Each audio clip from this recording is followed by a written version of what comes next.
क्या आपकी ज़िंदगी में भी ऐसा समय आ गया है जब चारों तरफ से मुसीबतें आपको घेर चुकी हैं, जब आपको लग रहा है कि लोग आपके खिलाफ साजिशें रच रहे हैं, आपका इस्तेमाल कर रहे हैं या आपको नीचा गिराने की कोशिश कर रहे हैं? तो रुको, ठहर जाओ और जरा शांत मन से सोचो, क्या वाकई इस पूरी दुनिया में किसी के पास इतनी ताकत है कि वो आपका कुछ बिगाड़ सके? आज श्रीमद् भगवत गीता और श्री कृष्ण के एक ऐसे गुप्त दृष्टांत से पर्दा उठने वाला है जिसे सुनने के बाद आपकी सोच हमेशा हमेशा के लिए बदल जाएगी।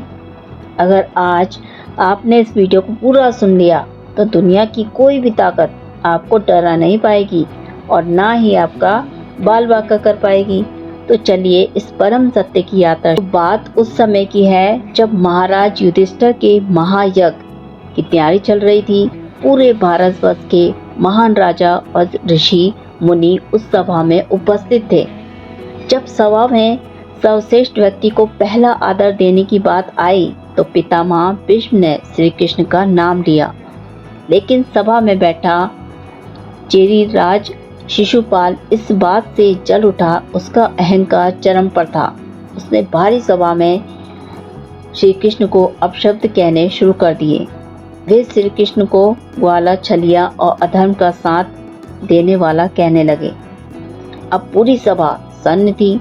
अर्जुन, भीष्म क्रोध से कांप रहे थे और अपने अस्त्र उठाने की यही वाले थे, लेकिन श्री कृष्ण भगवान के चेहरे पर एक हल्की सी शांत मुस्कान थी। वे चुपचाप बैठकर शिशुपाल की गालियां सुनते रहे। 1 गाली, 10 गाली, 50 गालियां और देखते ही देखते 99 गाली पूरी हो गई। अब सभा में मौजूद हर व्यक्ति हैरान था कि आखिर ब्रह्मांड के स्वामी स्वयं पूर्ण पुरुषोत्तम श्री कृष्ण एक साधारण राजा इतनी गालियां चुपचाप क्यों सह रहे हैं? क्या कृष्ण कमजोर थे? क्या वे डर गए थे? असल में श्री कृष्ण शिशुपाल की माता को वचन दिया था कि उसके 100 अपराधों को क्षमा करेंगे।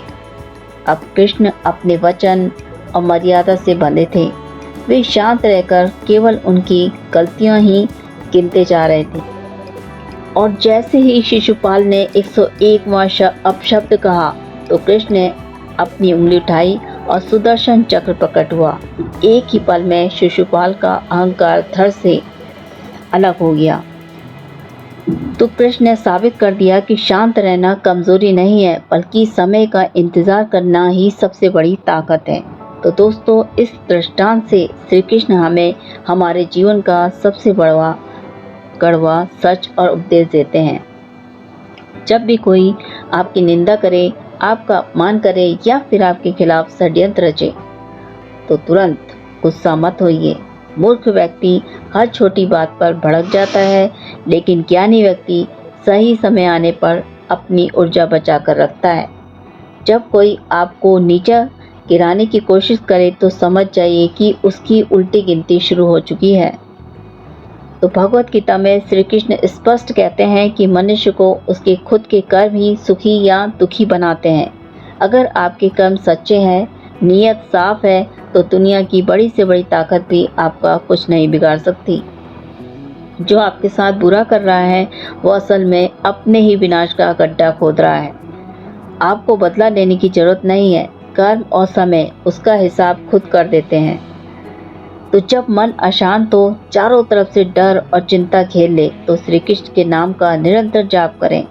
नाम जप करके केवल धार्मिक काम नहीं है, यह आपके दिमाग के नकारात्मक विचारों को काट कर आपके भीतर एक ऐसा सुरक्षा कवच बनाता है जिसे कोई भी भेद नहीं सकता।